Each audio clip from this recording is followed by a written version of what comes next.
Chers amis internautes, bonsoir. Bienvenue dans cette nouvelle édition où nous allons tenter de percer les secrets des coulisses du pouvoir français. Aujourd'hui, j'ai le plaisir de recevoir mon ami Claude Janvier, qui est journaliste, essayiste et auteur du livre L'État profond français, qui le finance et pourquoi. Il s'agit du tome 2, les deux tomes, le premier ayant été publié en mai 24 chez K Éditions et celui-ci très récemment. Les deux tomes sont coécrits avec François Lagarde. C'est un ouvrage qui dérange, un ouvrage qui questionne, qui explore les liens entre la grande finance internationale, les réseaux d'influence politique et cette fameuse mâchoire, comme ils disent, à la fois socialiste et capitaliste, qui façonne depuis des décennies notre vie publique. Entre la French American Foundation, les Young Leaders, la dette comme arme d'influence ou encore la trajectoire d'Emmanuel Macron, Claude Janvier nous propose une plongée dans les zones d'ombre de la République. Alors, qui tire les ficelles? Jusqu'où s'entend l'emprise de la finance sur la démocratie française? Et surtout, comment en sortir? C'est ce que nous allons voir ensemble, sans filtre et avec la rigueur que mérite ce sujet passionnant. Mais avant, je sais que vous connaissez tous Claude Janvier, qui est chroniqueur comme moi, ici sur TV ADP.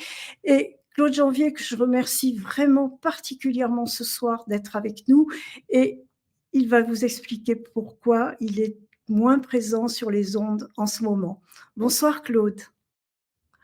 Bonsoir Jackie, merci pour l'invitation. Je t'en prie. Alors à nos auditeurs, internautes qui s'inquiètent, je te laisse la parole pour leur expliquer ce que tu traverses en ce moment. Bon, écoutez, amis internautes, je ne sais pas trop par où commencer, mais c'est un peu compliqué pour moi. La vie subitement est devenue compliquée. Mon épouse se bat contre un cancer depuis 2 ans et demi. Des pires cancers que vous pouvez rencontrer, qui malheureusement est un cancer du cervelet. Enfin, voilà. Je ne sais pas je ne vais pas tout vous expliquer les péripéties. Bon, bref, ça fait 2 ans et demi qu'elle s'accroche et moi aussi. Après 47 ans de vie comme ça, mon épouse, on est un couple un peu très fusionnel. 47 ans de vie commune, on a tout partagé. On a travaillé ensemble. C'est-à-dire, on n'est pas comme un couple où il y en a un qui travaille de son côté et l'autre de l'autre côté. Et nous voyons, il se voit le soir, etc. Non, avec mon épouse, on a tout partagé. On a travaillé ensemble, on était auto-entrepreneurs, on a travaillé ensemble, on a tout partagé. Les bons moments comme les mauvais. C'est ça la vie d'ailleurs. Hein. C'est Vous marié pour le prépariez, meilleur vous et pour le prépariez les pire. émissions ensemble aussi. Oui, mon épouse lisait beaucoup les livres aussi, elle m'aidait. Bon, bref, elle était comme moi, elle était à la recherche, à la quête de vérité, etc., etc.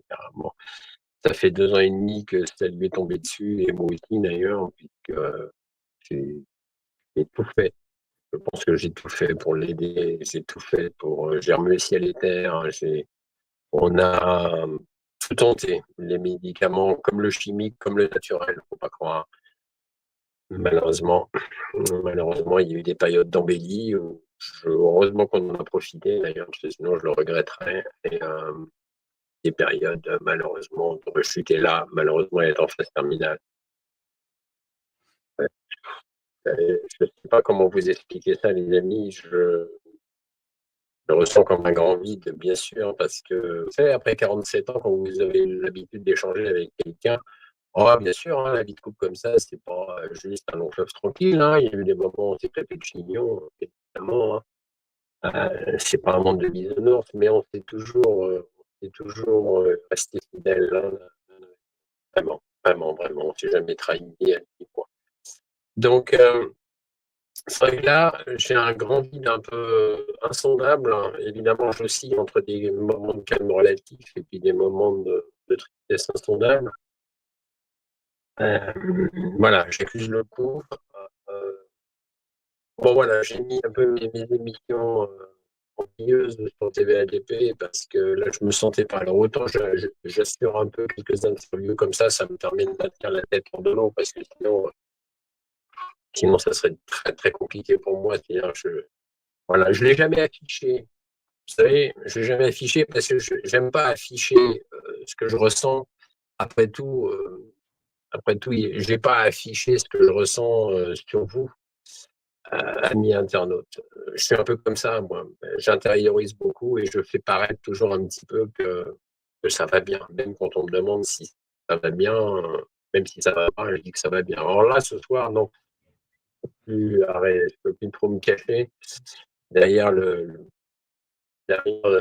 ça va bien. Non, effectivement, ça ne va pas. Mais bon, écoutez, je fais avec. En tout cas, je sais que beaucoup d'entre vous m'ont envoyé des messages de soutien. Je le sais par mon ami Eric, je le sais par mon ami Jackie, ici présent. Je voudrais vous en remercier parce que c'est pas évident. Et voilà. Écoutez, je reprendrai les émissions sur TVADP. Je ne sais pas encore quand. Faut me laisser encore un petit peu de temps, les amis. Mais je ne vous oublie pas. Mais bien Vous sûr. êtes dans mon cœur et vous serez toujours dans mon cœur, tout comme mon épouse sera toujours dans mon cœur de toute façon. Voilà.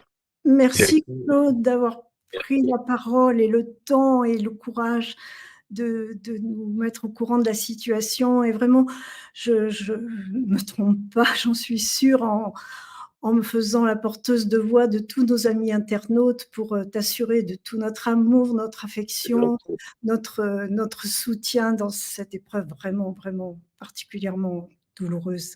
Merci Claude. Alors, tous ensemble, eh ben, on va t'offrir 1 heure d'échappatoire C'est en gentil. te demandant de nous parler de ton livre, Ah, L'État profond français. Donc, selon toi, qu'est-ce qui distingue l'État profond français du modèle américain? ah bah c'est une bonne question, ça.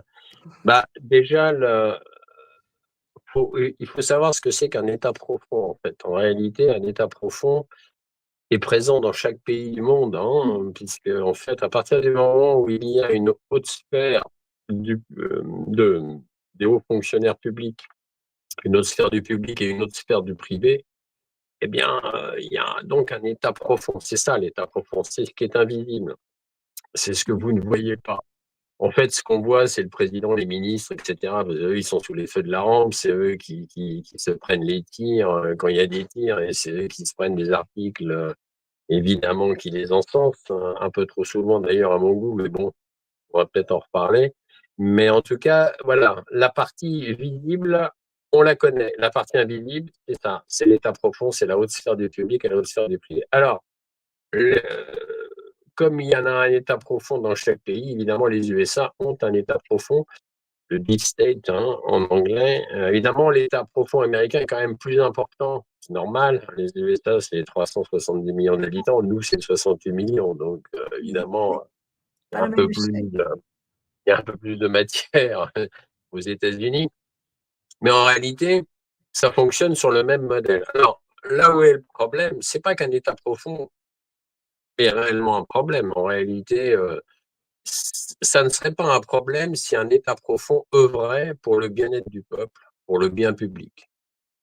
Or, force est de constater qu'en France, puisqu'on en revient à la France, ben, l'État profond français, ça fait bien trop longtemps qu'il n'œuvre pas pour le bien public et pour le bien-être donc du peuple français. Est-ce que tu peux nous préciser s'il s'agit d'un réseau informel du pouvoir ou bien une véritable structure qui est bien organisée? Ah, c'est une véritable structure qui est bien organisée, hein. C'est-à-dire que, en réalité, les gens de pouvoir s'échangent les postes, c'est-à-dire se réunissent déjà dans les clubs secrets discrets. Hein, Mmh. alors là, on reste en France. Les clubs secrets discrets français, c'est le siècle, c'est l'Institut Montaigne, plus important d'ailleurs que le siècle, c'est le think tank de gauche Terra Nova. Et dans notre livre, le tome 2 là, on parle des GRAC.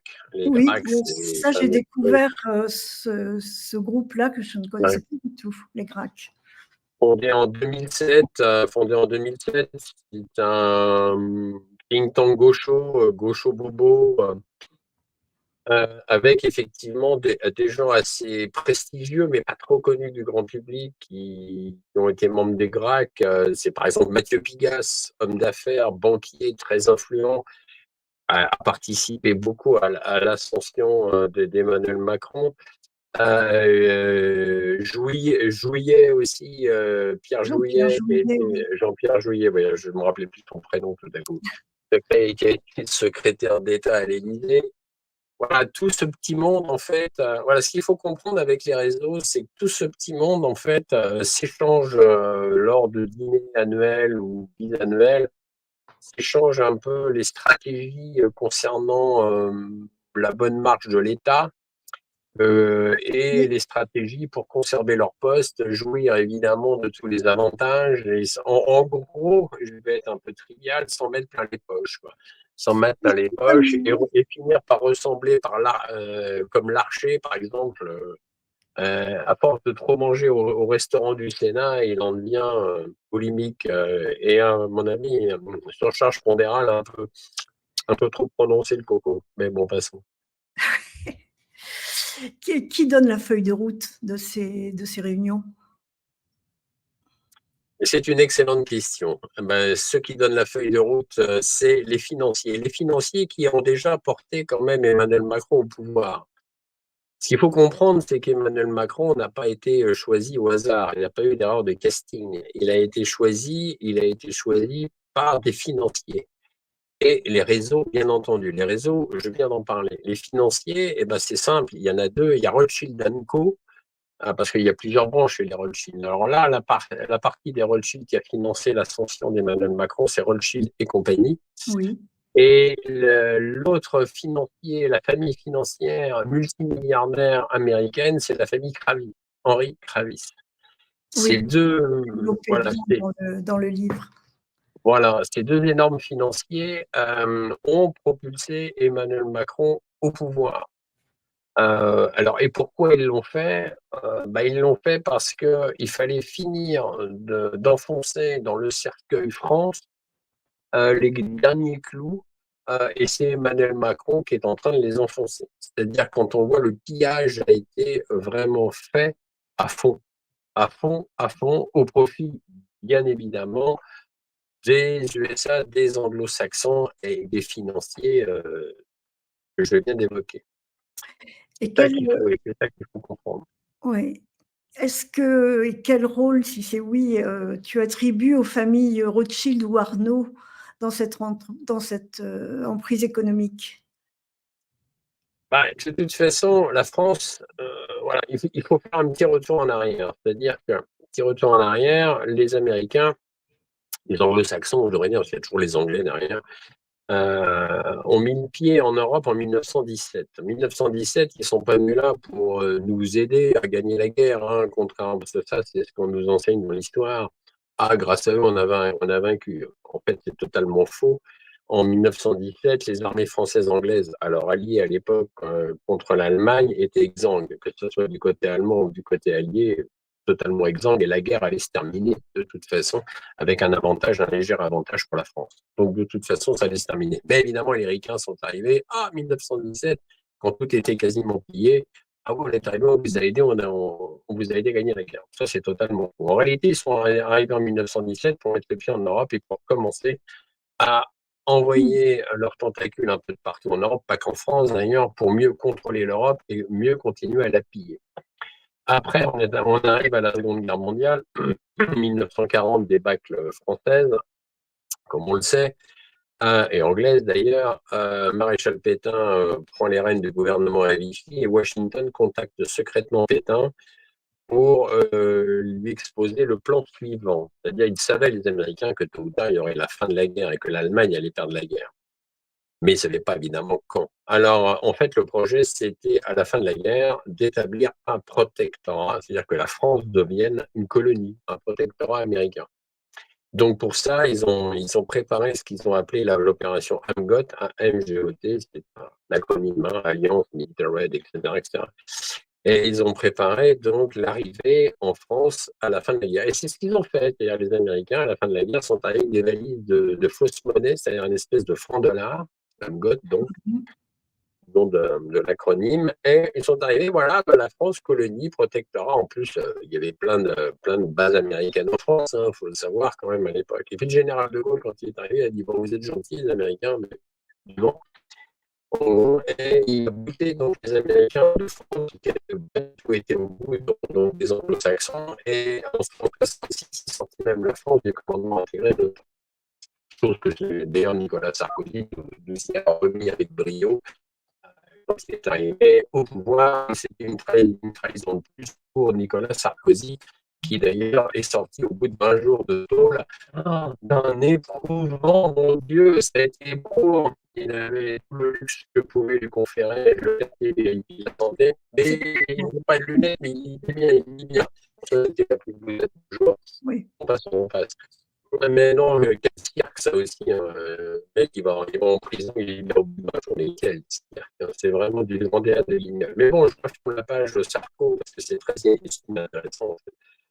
Et on va dire, voilà. Donc le problème, c'est ça, c'est que les anglo-saxons ont toujours voulu piller l'Europe. Et la France, la francophonie, ce que représentait la francophonie, en réalité, il fallait la détruire.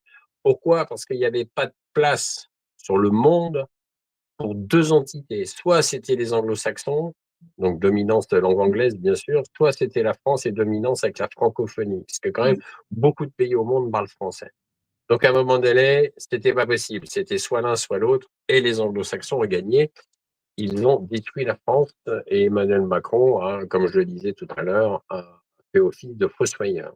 Donc, il a été choisi. On en revient aux financiers, Rothschild and Company et Kravis, pour effectivement complètement démanteler la France, ce qui est fait. Quand on regarde la France, il y a quasiment plus d'industrie. Tout a été bradé, vendu, acquis, et bien entendu à nos amis les Américains. Au niveau culturel, on est dans l'influence américaine, évidemment, de plus en plus. Il faut voir toutes les espèces d'horreurs que, soi-disant, sous de l'art, mais c'est de l'art, bien sûr. On voit bien Kermit la grenouille il n'y a pas longtemps, Place Vendôme, magnifique œuvre d'art, effectivement. J'en Oui. reste pantois tellement c'est beau, magnifique. Ça, c'est encore la sous-culture anglo-saxonne qui nous est imposée. Bon, bref. Donc, la France est quasiment détruite, il faut le savoir. Et quand on voit où on en est aujourd'hui, c'est chaud quand même, c'est chaud. Voilà, en gros. À l'heure où on parle beaucoup et on en a beaucoup parlé, enfin moi j'ai beaucoup étudié ça avec l'OMS, le sujet que tu connais bien, Ouais, de partenariat, public-privé. Est-ce qu'on peut parler, dans ce cas-là, d'une fusion entre les intérêts privés et les politiques publiques? absolument. Oui, Absolument, mais je vais donner un exemple pour que oui, nos amis internautes comprennent bien, parce que c'est pas toujours évident de comprendre le public et le d'accord, privé. merci. Euh, oui, c'est mieux avec des exemples quand même. Bon, Oui. déjà, il y a un exemple récent, BlackRock, par exemple, au Royaume-Uni, puisque l'Angleterre, ils ont beau être très copains avec les Américains, ils sont en train de se faire bouffer aussi par de toute façon, par BlackRock, qui est quand même l'oligarchie Mmh. supérieure financière. BlackRock est en train, donc BlackRock représente des intérêts privés, nous sommes d'accord, et ils sont en train de subventionner la création de cités-États privées. C'est très en poupe aux États-Unis et ça va se faire en Angleterre, c'est-à-dire des espèces de cités-États soi-disant indépendantes, mais qui vont obéir à l'oligarchie financière mondiale. Et ces fameuses villes de 15 minutes, Oui, qui sont connectées, interconnectées, c'est en train de voir le jour aux USA, et BlackRock s'est engagé à financer la construction de ce genre de cité en Angleterre, avec la bénédiction de les Keir smart Starmer. cities, les smart cities, c'est ça? Voilà, en gros, c'est ça. Donc, on voit bien la bénédiction de Keir Starmer, mais aussi de la chef du Trésor de Grande-Bretagne, qui s'appelle, je ne sais plus quoi, je ne sais plus comment, Reeves, je crois. Et, et son vrai nom, c'est la chancelière de l'échiquier, c'est-à-dire elle est ministre à la fois, elle est ministre d'État et en même temps elle est chef du Trésor. Et elle a donné son Ah oui. approbation. Donc on voit bien l'intérêt privé BlackRock en train de manger donc l'Angleterre petit à petit. Ça, c'en est un exemple. Après, pour en France, l'exemple de mélange de l'intérêt privé et de l'intérêt public, Très simple. Dominique de Villepin, un beau jour, sur ordre, quand il était ministre, il a fait cadeau de nos sociétés autoroutières qui étaient quand même nationalisées, je le répète, à l'époque quand même. Mmh. Et il en a fait cadeau à des sociétés privées. Déjà, on s'est demandé tous pourquoi à l'époque, pourquoi tout d'un coup il en faisait cadeau, Oui. alors que quand même les autoroutes rapportent énormément d'argent. Alors à chaque fois, ils nous la jouent à Bercy, on manque d'argent, on manque d'argent. Enfin à l'époque, hein, les autoroutes, ça rapportait quand même beaucoup d'argent. Mais il faut croire qu'il y avait d'autres intérêts en jeu, puisque Dominique Villepin a dit, hop, allez, c'est plus à l'État, c'est aux sociétés privées. Bon, jusque-là, grande question. On s'est toujours demandé pourquoi et on n'a jamais trouvé la réponse, à part le fait, évidemment, de profiter à des intérêts privés. Mais là où ça devient encore plus intéressant, c'est que ces braves sociétés privées qui engrangent quand même des millions d'euros, hein, c'est pas juste 10 000 Oui, euros, vu le tarif des péages, c'est quand oui. même une machine à cash, quand même, hein. Eh bien, ces braves sociétés privées, ah ben, elles sont tellement des actionnaires. Les actionnaires, évidemment, leur philosophie, c'est on dépense rien, on engrange. D'ailleurs, je me demande d'ailleurs, c'est totalement psychotique ce genre de raisonnement, mais malheureusement, ça existe.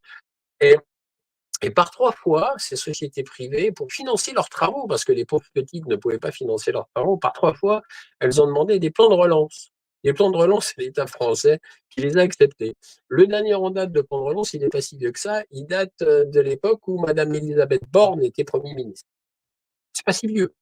Non, non, Donc, en effet. on Bon, ils voit sont bien, distribués, tout d'un coup, l'argent de l'État, mais l'argent de l'État, c'est nous, oui, c'est vous, oui, c'est vous, amis internautes, c'est notre argent, en fait, est parti dans les caisses de ces sociétés autoroutières privées parce que, soi-disant, elles ne pouvaient pas financer les travaux. Mais de qui on se moque, là?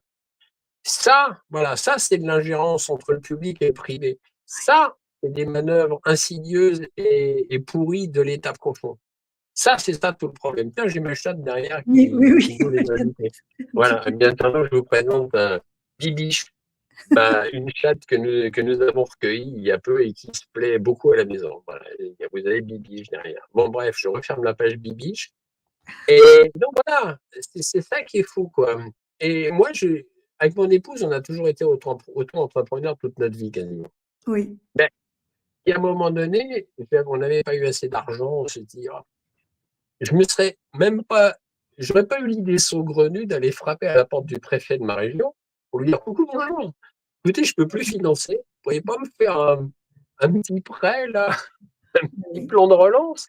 Oh, ça m'arrangerait bien. Le gars, il m'aurait rionné, il m'aurait fait jeter dehors manu militari par un des sbires de la sécurité, puisque aujourd'hui c'est la mode, il y a des sbires partout. Mais bon, donc on voit bien l'incongrualité, si ça se dit, de la chose, quoi. Je veux dire, voilà, ça, c'est une démonstration parfaite de l'ingérence privée-publique, public-privé. Ça illustre bien le propos. Merci, Claude. Et dans votre livre, tu évoques une crise Rothschild-Mitterrand. Tu peux nous expliquer ce lien historique, s'il te plaît? Ah bah oui, François Mitterrand arrive au pouvoir en 1981. Donc là, ça a commencé le déclin vraiment de la France, hein, parce que je m'en souviens, j'étais à Paris à l'époque. Ça Mhm. m'avait marqué. J'étais dans les rues, je me baladais dans les rues et j'entendais des gens qui débouchaient le champagne. Ouais, et là, je me suis dit, mais les braves gens, ils réalisent que ce président-là, il va ruiner la France. Bah non, la majorité des gens, comme toujours, ne réalisent pas grand-chose. C'est dommage, hein. C'est vraiment dommage. Mais Mitterrand nous a apporté que du malheur, évidemment. Mais donc voilà, donc pour en venir, il est arrivé, il a voulu nationaliser les banques. Jusque-là, parfait. Mhm. Donc évidemment, Guy de Rothschild qui était là, qui avait sa banque privée, il a poussé un coup de gueule, il a fait paraître dans un article, dans une tribune du Monde à l'époque, et le titre c'est Juif sous Pétain, paria sous Mitterrand, ça suffit, et il est parti avec sa famille, hop, aux États-Unis. Bon, il est vite revenu, hein, je vous le dis de suite, Oui, ami internaute, il est vite revenu parce que, évidemment, Mitterrand, ça n'a pas tenu beaucoup, ses nationalisations, pardon, je vais y arriver. Vu qu'il y a eu à un moment donné, en tant que Premier ministre, Édouard Balladur, vous savez, l'homme avec sa bonne tête de Bourbon, là. les chaussettes Eh bien, violettes. le père de la privatisation, parce qu'on l'oublie, mais en fait, Balladur, il s'est empressé de tout privatiser. Donc, évidemment, Rothschild est revenu. Ah, Alors, et ouf, pour lui, il a récupéré sa petite banque. et Enfin, alors en quoi la trajectoire d'Emmanuel Macron incarne-t-elle cette continuité entre le pouvoir socialiste et le capitaliste? il est quand même passé par la banque Rothschild. Il a Oui. travaillé, où il est devenu millionnaire grâce à la banque Rothschild. Je ne sais plus combien de temps il a travaillé, je crois plus d'1 an, etc. Mais on peut faire le parallèle avec Georges Pompidou. C'est-à-dire que le général de Gaulle a été le seul président, je dis bien le seul président de la France qui a été non atlantiste, il faut le savoir. Mmh. C'est-à-dire que c'était le seul qui avait vu le danger des anglo-saxons. Le seul. Après lui, de Georges Pompidou jusqu'à Emmanuel Macron, tous les présidents, tous, je dis bien, ont été des atlantistes. À des degrés divers et variés, certes, mais tous l'ont été. Et Georges Pompidou, en prenant les rênes, avait travaillé chez Rothschild. Or, et donc, il y a eu la publication de la loi 1973, loi d'ailleurs appelée dite de Rothschild. Et là, ça a commencé le déclin de la France. Le déclin de la France, pourquoi? Parce qu'avant la promulgation de cette loi tout à fait unique, l'État français pouvait emprunter à la Banque de France à un taux quasiment zéro. Bon, je vais simplifier, il y aurait toute une conférence à développer, mais ce n'est pas le sujet. Et après la promulgation de cette loi de 1973, la loi dite de Rothschild, hein, eh bien, l'État français a continué à emprunter à la Banque de France, mais à des taux d'intérêt de plus en plus forts au fil des ans. Et là, ça a commencé le déclin de la France. Donc, Pompidou Rothschild, et on retrouve Emmanuel Macron Rothschild. Ah, mais ça, c'est quand même intéressant, quand même. C'est-à-dire, du début, je dirais, de la piste, on en arrive de la piste donc des chefs d'État à l'Élysée. Ça commence par Rothschild et aujourd'hui, ça se termine par Rothschild, quand même. C'est intéressant, quand même. Ouais, ouais. Et alors, parlons d'elle. Quelle est la place de Mais- Brigitte Macron dans ce dispositif ah, d'influence? bah, Brigitte Macron, elle souffle dans l'oreille d'Emmanuel Macron tout le temps. Et en plus, Brigitte Macron, pardon, elle, à l'écoute attentive de Bernard Arnault. C'est-à-dire que Bernard Arnault, notre sympathique, entre guillemets, hein, sympathique multimilliardaire français, souffle évidemment dans l'oreille de Brigitte Macron. Il est très proche de Brigitte Macron, évidemment. Déjà, il l'habille de façon élégante. Ah, bah, ouais, effectivement. De toute façon, bah, elle a un budget quand même de 400 000 euros par an, hein, Brigitte, plus 66 000 euros de frais de perruque. Ah oui, quand même. Mes parents, c'est beaucoup. Mais de toute façon, tout est en démesure. Quand il s'agit de la caste au pouvoir, tout est en démesure. C'est-à-dire, je me rappelle le coiffeur quand même de François Hollande. Alors François Hollande, il avait autant de cheveux que moi Oui, sur des déjà, cailloux quand c'était très même. cher, je me Hein. souviens, on en avait Et là, parlé. voilà, et 9 800 euros de salaire de mon coiffeur par mois à l'Élysée à Oui, l'époque. oui. 9 800 balles pour couper 3 poils. Ah, mais Ah il ouais, quand fallait même. qu'il soit Non, mais non. sur le pont, en permanence, pour le moindre peigne Ah urgent. bah l'autre, il devait être avec sa paire de ciseaux tous les jours, clic, clic, un cheveu, ça y est, hop. Ouais, quand même. Il faut bien mériter son salaire. Quelle honte, mais quelle honte. Bon bah bref, voilà. Donc en fait, en réalité, voilà le truc, c'est que Rothschild, on le retrouve 73, Pompidou, on retrouve Macron, qui est passé par la banque Rothschild et qui est financé par Rothschild Co et la famille Kravis. Alors dans votre ouvrage, vous parlez également, il y a un passage sur la collectivité atomisée, un passage de cette collectivité atomisée à la monade individualiste. Comment ce processus s'est-il construit? Bah, à coup de Quel propagande. rôle jouent les médias, la culture numérique, la peur, dans ce contrôle? Voilà. Bah, le problème numéro un est que nous avons, mais ça, c'est pas uniquement en France, hein, je veux dire, c'est les moyens de communication. C'est-à-dire que les médias sont un organe de propagande énorme. Malheureusement, on a tendance à le minimiser, mais, euh, mais malheureusement, c'est bien réel.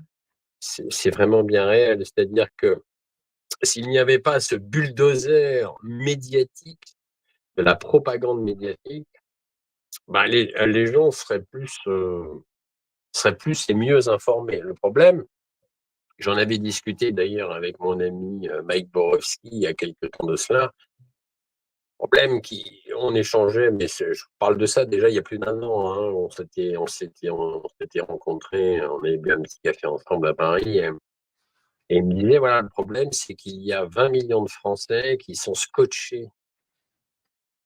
Le matin, quand ils se lèvent, ils écoutent France Inter et Europe 1, et le soir, ils sont scotchés devant le journal télévisé de TF1, de France 2 et de France 3. Sans même parler de LCI, Mmh. enfin, qui s'appelle LCU maintenant, la chaîne Ukraine, bon, je passe, Oui. CNews, et cetera, et cetera. Là, on parlait vraiment Mmh. des grands, entre parenthèses, médias, quoi. Et le problème, voilà, c'est ça, c'est que les gens, une majorité de gens n'ont pas la présence d'esprit d'aller fouiller, voir les médias libres indépendants, lire des livres tels que les nôtres. Je dis les nôtres parce que je ne suis pas tout seul à en écrire.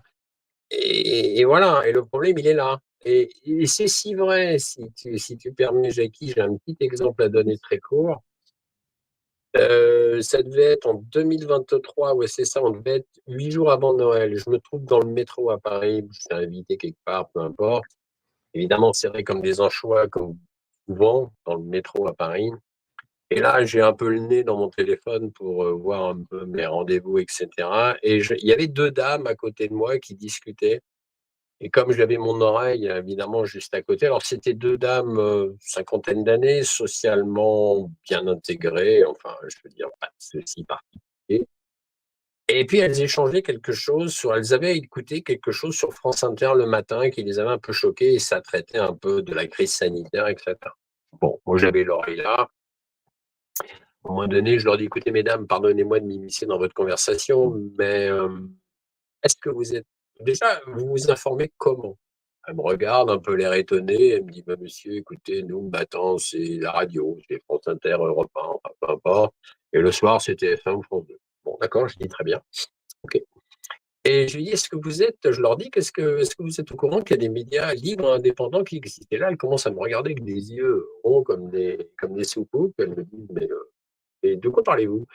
Bah, je leur dis: «Vous savez, il y a des médias libres indépendants, il y a Réseau International, il y a Géopolitique Profonde, il y a TVADP, il y a Tocsin, il y a et cetera, et Excuse. cetera, Lexus, et cetera». Et là, elle me regarde toujours avec une lueur d'incompréhension. Elle me dit: «De quoi parlez-vous? D'abord, vous êtes qui?» Alors je leur présente, janvier, j'écris quelques Oui. bouquins, machin, et cetera. Bon, et elle me dit: «Mais monsieur, nous ne sommes pas au courant». C'est-à-dire qu'elles n'étaient pas antagonistes. Elles m'ont pas attaqué sur: «Ah bah oui, mais Oui, oui, vous oui, êtes un c'était horrible, ignorante. Ignorante. voilà, vous êtes un horrible écrivain, gna gna ni, gna gna gna». Non, non, pas du tout. C'était juste ignorantes de la chose. Alors Oui. je les ai invitées à aller sur internet, bien sûr, à les regarder. Ouais. Et après, je suis descendu là, on s'est souhaité à la prochaine station, je veux dire, on s'est souhaité joyeux Noël, et voilà. Alors Oui, je suppose qu'elles l'ont fait. Voilà, voilà oui, 2 oui. personnes qui ont été informées de l'existence des médias libres indépendants. Mais le problème, voilà, je pense que le problème, il est là. C'est vrai qu'on tourne beaucoup entre soi.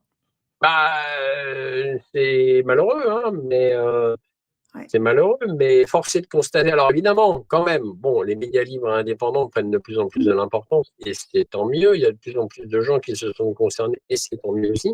Mais malheureusement, pas encore assez. Ça, c'est clair, c'est évident. Mais c'est le martelage médiatique, la propagande médiatique.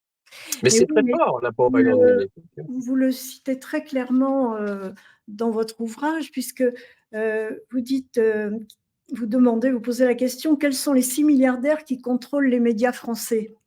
Donc, Mmh. je vais lire, hein, ta page que tu connais sûrement par cœur. Oui, vas-y. Bernard Arnault, première fortune de France, il possède les quotidiens Le Parisien et Les Échos. Famille Dassault, sixième fortune de France, elle possède le quotidien Le Figaro. Xavier Niel, treizième fortune de France, il possède les journaux Le Monde, l'Obs, le HuffPost, Télérama et le Courrier international. Vincent Bolloré, quatorzième fortune de France, possède entre autres les télévisions Canal+, CNews, C8, les magazines Paris Match et Capital et la radio Europe 1. C'est pas fini. La famille Bouygues, 41e fortune de France, qui possède le groupe TF1, excusez-moi du peu, et Patrick Drahi, 10e fortune de France. Il possède entre autres la télévision BFM TV, la radio RMC et le quotidien Libération. Alors, existe-t-il encore un espace pour la résistance intellectuelle et citoyenne? Oui, les médias libres indépendants qui, eux, ne sont pas subventionnés, ne reçoivent rien de l'État et voilà, parce que quant au Monde, en plus, lui, en plus, il est financé par l'État, donc par nous, Bill hein, nous Gates sommes aussi. d'accord et il est financé par Bill Bill Gates, en Gates, plus. oui, et Ah beaucoup, beaucoup. ah oui, beaucoup, oui, oui, beaucoup, Je me souviens beaucoup, plus du montant, mais on l'avait déjà évoqué dans d'autres beaucoup. émissions. Les médias libres indépendants, eux, sont financés par personne, donc alors Mmh. évidemment, ça pose un problème, hein. Parce Ouais, que quand je vois la répression qu'a eu récemment TV Liberté, par exemple, hein, ils ont carrément fermé leur compte bancaire du jour au lendemain, oui.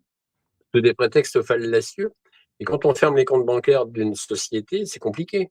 Après, la Banque de France vous désigne une banque, et là, vous faites pas ce que vous voulez. Ah non, mais c'est ultra compliqué. Mais comme ils le font Il faut comme voir ils la le répression, font hein. La répression, elle est vraiment omniprésente, hein, ça elle est c'est clair. violente, mais comme ils le font, à titre individuel aussi pour des individus, bien ciblés, Mmh, qui aussi, à qui ils coupent, tous les comptes, hein. On en a rencontré, on en connaît, c'est vrai.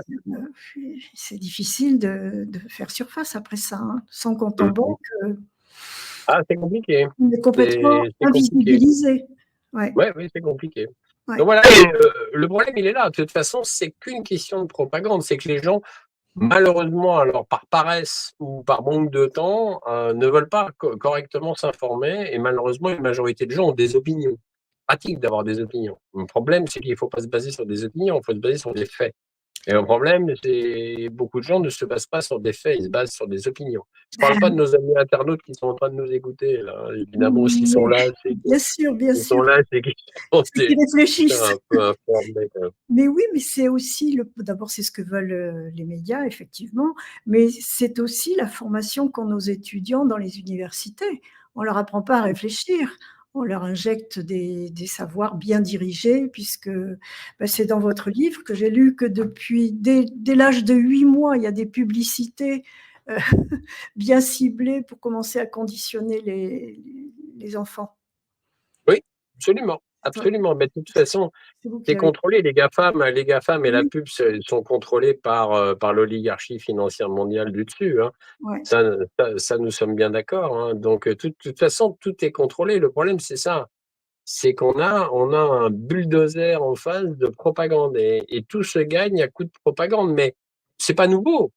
J'allais dire par là qu'en 1914, quand les Français sont partis à la guerre, la fleur au fusil, tous les médias de l'époque, et c'est quand même assez ancien, mais c'est réel, il suffit de prendre les manchettes des journaux de l'époque, et à l'époque c'était des journaux papier, c'était il fallait aller bouffer du boche. Et oui, les Français à l'époque sont partis bouffer du boche. Mais c'était aussi navrant que ce que l'on voit aujourd'hui, qu'il faut aller bouffer du russe. Aujourd'hui, il faut aller bouffer du russe. oui, 14, fallait aller bouffer du boche. Et les gens sont partis la fleur au fusil. Ah ben c'est sûr qu'après, ils ont un peu déchanté. Parce que malheureusement, ça a été une énorme grande boucherie.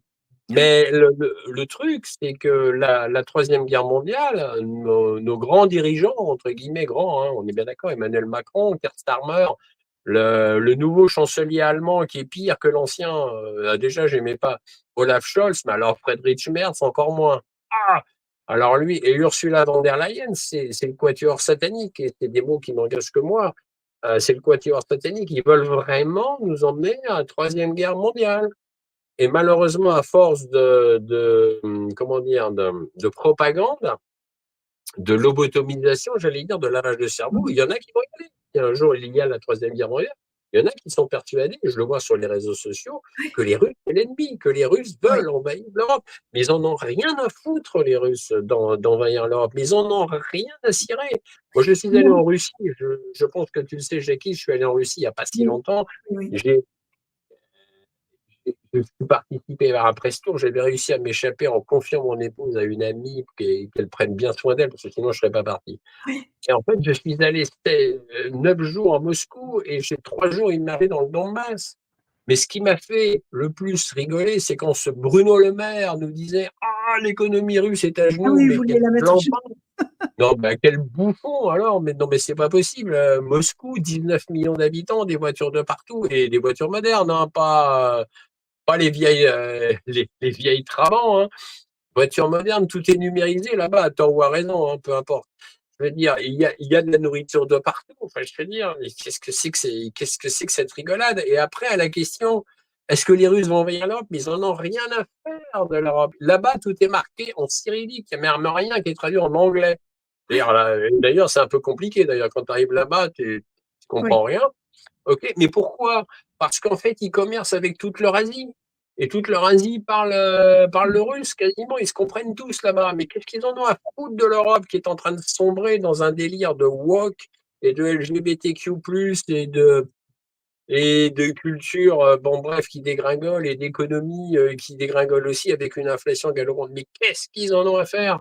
La Russie, c'est 57 000 milliards de richesses naturelles. Mais qu'est-ce qu'ils en ont à foutre de l'Europe? Rien. Eh ben, Emmanuel Macron, il est pas d'accord. Lui, il pense que la Russie et les généraux aussi, l'armée d'ailleurs, ils pensent qu'ils vont nous envahir. Ah ouais, ils vont nous envahir. Mais ça va pas bien, hein. Bon, je suis un peu enflammé, là, mais mais il y a de quoi, il y a de quoi, ça il fait, y a de quoi, ça parce fait qu'on n'a pas du partie tout envie de voir nos enfants ça, partir. ça fait partie de Oui, oui, mon. oui. Bon, Mais bref, on voilà n'a quoi. pas envie de voir les jeunes Français partir fleur au fusil, et ils reviendraient dans un cercueil, hein. Bah, ah, mais de toute façon, c'est ce qui va leur arriver. Là, les 3000 légionnaires français qui veulent partir là-bas, s'ils écoutent cette émission, ce que j'en doute, mais on ne sait jamais, mais ils vont se faire buter.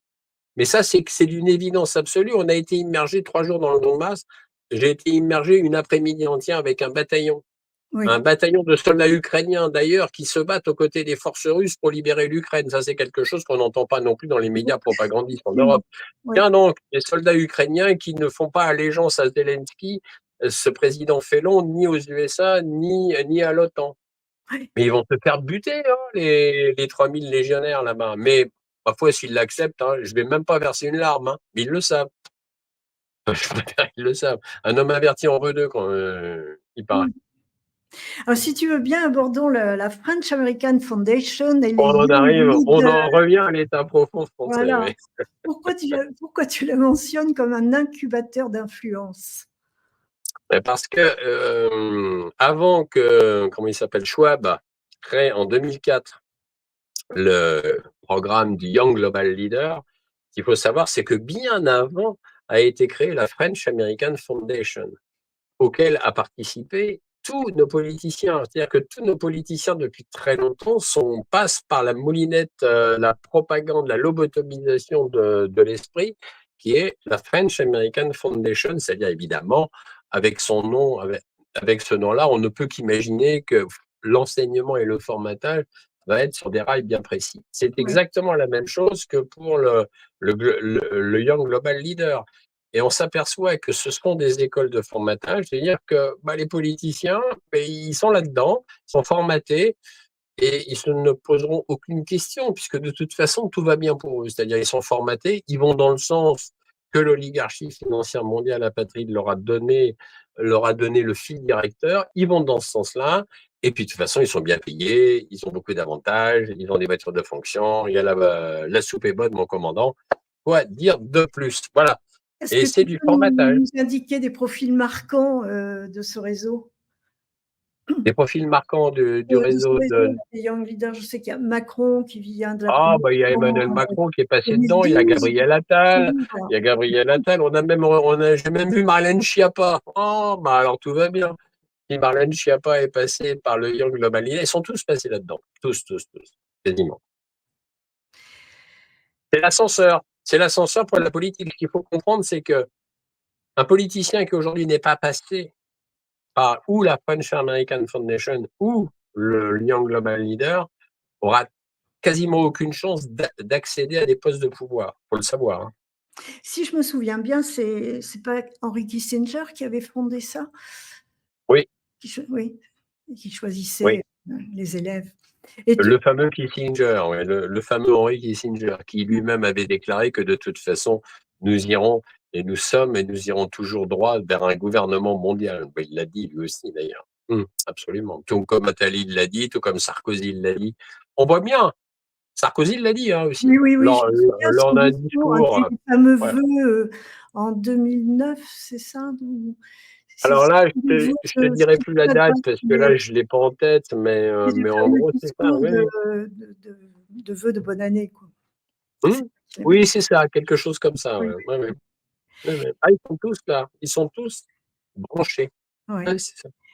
Et qu'est-ce que tu penses de cette proximité franco-américaine? Est-ce qu'elle affaiblit la souveraineté, notre souveraineté nationale? Ah bah, bien évidemment oui, puisque nous sommes les valets des USA, hein. De toute façon, nous sommes les valets de Bruxelles, hein. Bruxelles est aux mains donc des technocrates inféodés donc aux Anglo-Saxons. Donc de toute façon, ce qui aurait pu être une Europe basée sur une coopération mutuelle, parce que c'est bien de coopérer avec des États voisins. C'est mieux de coopérer que de se faire la guerre d'ailleurs. Ça, c'est d'une évidence absolue. Malheureusement, ce Bruxelles a été créé par les Anglo-Saxons, poussé par eux et régenté par eux, et toujours régenté par eux. Donc de toute façon, tant qu'on ne sortira pas de Bruxelles en tant que capitale politique, tant on ne récupérera pas notre souveraineté, nous n'en sortirons pas. Il faut le savoir. La seule solution, c'est pas d'aller de se faire élire député européen pour réformer l'intérieur. Ce n'est juste pas Mmh. possible. Surtout quand la quasi-totalité des députés européens sont de toute façon pro-Ursula von der Leyen. Il ne faut quand même pas se voiler l'esprit, à part quelques députés qui voient clair, le reste est inféodé. Donc, de toute façon, tant qu'on ne sortira pas de ce boulet qui est Bruxelles en tant que capitale politique et du joug américain et donc du joug de l'oligarchie financière mondiale apatride, on n'aura aucune chance de s'en sortir. Mais je parle pour la France, mais je parle aussi pour tous les pays européens. Bien sûr, il y a des pays européens qui vont s'en sortir mieux que d'autres, mais de toute façon, tous les pays européens aujourd'hui sont enchaînés à Bruxelles, il faut le savoir. On nous agite à un moment donné le Mercosur, oui, on le signera pas. Et c'est du pipeau à partir du moment où Bruxelles a décidé le Mercosur. Bien évidemment que chaque pays, à un moment donné ou à un autre, va s'aligner et va accepter le Mercosur. Même si ça se fait pas du jour au lendemain, ça va se faire. Parce que de toute façon, personne ne désobéit à Bruxelles. À part Orban, avec la Hongrie qui Oui, remue de plus en plus, et il a raison d'ailleurs. Et bien. bravo à lui, parce que c'est pas Mmh. évident, hein. Pas J'imagine. évident. Mm. Si tu veux bien, avant de terminer, on va aborder la dette, la fameuse dette comme arme Ah, d'influence. Alors, tu la qualifies comme arme très puissante. Comment agit-elle concrètement sur les États et sur les peuples, cette la dette? dette, le problème, c'est que déjà en France, à combien nous en sommes, hein? Bon, évidemment, la presse est obligée de brandir le chiffre officiel qui est de 3200 ou 3300 milliards, parce Si que tu chaque veux fois, bien, ça je l'ai sous les yeux là, donc je peux te le dire.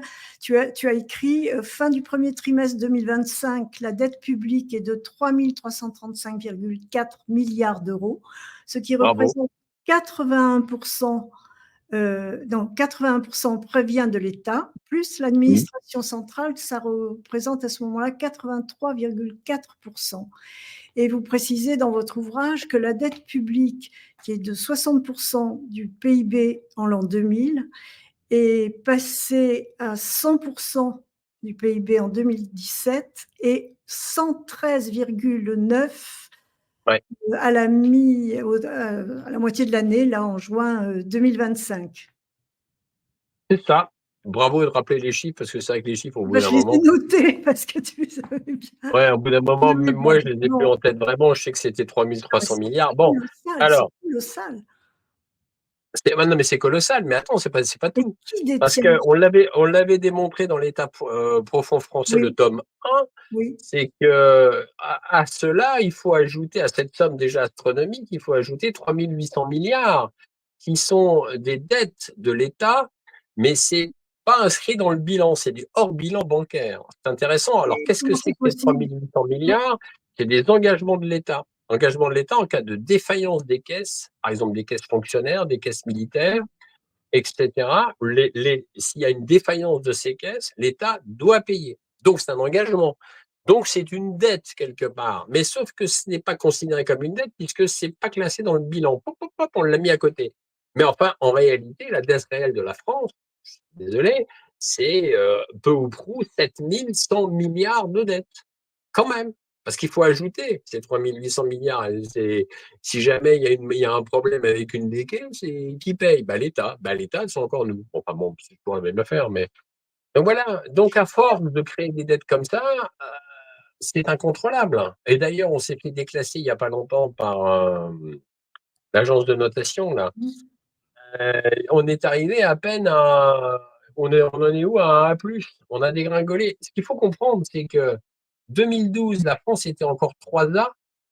Bon, après, les agences de notation, j'ai eu qu'une confiance motivée parce que c'est des agences de notation Yankee. Donc, moi, chez les Yankees, j'ai pas vraiment confiance. Mais quand même, ceci étant, en 2012, on est 3A, encore, quand même. Je sais même Je, pas comment on a fait d'ailleurs, pardon, mais bon, je passons. lis, Et excuse-moi, aujourd'hui, on est à. Éric Loridan qui nous dit pas assez fort le Frexit, faut faire sauter l'UE. On est d'accord, Éric. Pardon, Ouais, pardon pour l'interruption. ma foi, bon, je peux pas aller dans ce sens-là parce que sauter l'UE, oui, enfin, ça dépend dans quel sens on le fait, mais je peux Ouais. pas non plus Mais préconiser une qui forme nous de violence, mais explique, Claude, que la dette de l'État, moi j'ai du mal à comprendre ça, et c'est pas du tout pareil qu'un ménage qui a une dette. Ça n'a rien à ah voir. Alors, mais Jackie, toi, tu as une qui tient dette. la dette de l'État là? Si tu as une dette, si tu as une dette, tu as le banquier qui Oui, t'appelle, qui te dit vous êtes gentil, Madame Cassou, mais votre découvert, là, il va peut-être falloir me le combler. Et toi, tu pourrais lui répondre, bah, écoutez, j'ai une dette. Laissez faire. Ah, le banquier va dire non, non, ça marche pas comme ça. Pour l'État, pas de quelqu'un souci. va me la racheter. Qui? Voilà, c'est ça. Pour l'État, pas de souci, il y a une dette. Oh, il y a une dette. Non, mais c'est gravissime parce qu'au bout d'un moment, qu'est-ce que ça fait? Ça fait des intérêts que le pays, la France, paye de plus en plus. Cette dette, en plus, faut le savoir, est la propriété de puissances étrangères, dont BlackRock. Ah, on en revient à BlackRock. Après, Oui. j'ai pas de la liste exactement des puissances étrangères qui possèdent notre dette. Mais je sais qu'il y a BlackRock, je sais qu'il y a l'Arabie Saoudite de mémoire ou le Qatar, je sais plus l'un des deux. Je sais, voilà. Mais après, il y en a certains, j'arrive pas à trouver effectivement qui possède réellement toute la dette française. Mais le problème, c'est qu'à un moment donné, nous, on paye des intérêts de plus en plus et ça génère de l'inflation. On le Oui. voit en France, il y a une inflation, c'est pas une vue de l'esprit quand même. Sur l'alimentation, en France, on en est à quasiment à 18%. Moi, je suis effaré quand je fais des courses. Je regarde le Ouais. prix, mais il n'y a pas longtemps, j'en avais à peine pour 40-50 euros. Aujourd'hui, c'est quasiment 80 euros, les mêmes articles.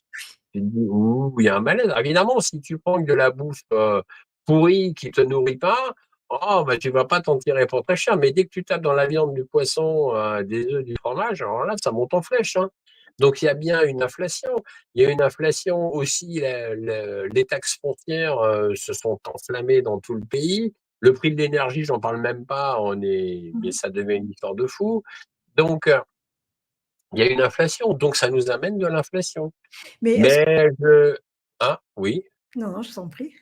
Non, non, ben voilà, non, j'allais dire de toute façon, on a l'impression des fois de prêcher dans le désert, quoi. Sauf que quand même, je remarque qu'il y a de plus en plus de gens qui renaclent, hein, quand même, hein. Autour de moi, des fois, je regarde, les gens me disent, oula. Et d'ailleurs, je le vois, j'ai une cousine qui tient des gîtes depuis longtemps en Charente-Maritime. Avant, elle avait des réservations sur une semaine. Aujourd'hui, les réservations, c'est 3-4 jours, max. Ah oui. Terminé. Ah oui, non, non, mais voilà. C'est quand tu as une profession tournée vers le tourisme ou tournée vers des locations, c'est là que tu le sens beaucoup. Évidemment, quelqu'un qui est fonctionnaire ne va pas le sentir. C'est clair, lui, il est fonctionnaire, il s'en fout. Il a sa paye fin de mois qui arrive contre vents et marées. Mais quand tu commences à être auto-entrepreneur et quand tu commences à faire face à la réalité des choses, là, tu t'aperçois qu'effectivement, il y a une consommation qui est en berne. La consommation est en berne. Alors, évidemment, la caste supérieure continue à s'empiffrer, ça, c'est d'une évidence absolue. Mais, euh, mais la classe moyenne et la classe la moins aisée en dessous, ça devient de plus en plus dur, hein. On est quand même en France à 15 800 000 pauvres. Chiffre documenté avec mon ami Jean-Louis Lambert, ça commence à dater un peu, mais il est toujours d'actualité. Il a peut-être même augmenté le chiffre. Il y a toujours quand même en France, il y a plus de 17 millions de Français qui ont des problèmes de logement. J'ai pas dit qu'ils étaient SDF, hein. Je dis simplement qu'il y a 17 millions de Français qui ont des problèmes à se loger, c'est-à-dire qu'ils font de la colocation. C'est-à-dire que payer un loyer, c'est trop cher, donc ils se louent à plusieurs, ils font de la coloc. Parce qu'il est là, c'est ça la réalité, c'est ça le monde réel. C'est que malheureusement, nous sommes dans un pays où ça devient de plus en plus difficile, vraiment. Est-ce que tu penses qu'on peut encore envisager une sortie du système de dépendance financière? Euh, Bah, il faut sortir, oui, c'est ce qu'on disait tout à l'heure, il faut sortir de Bruxelles. Je veux dire, on peut pas, on n'en sortira pas là.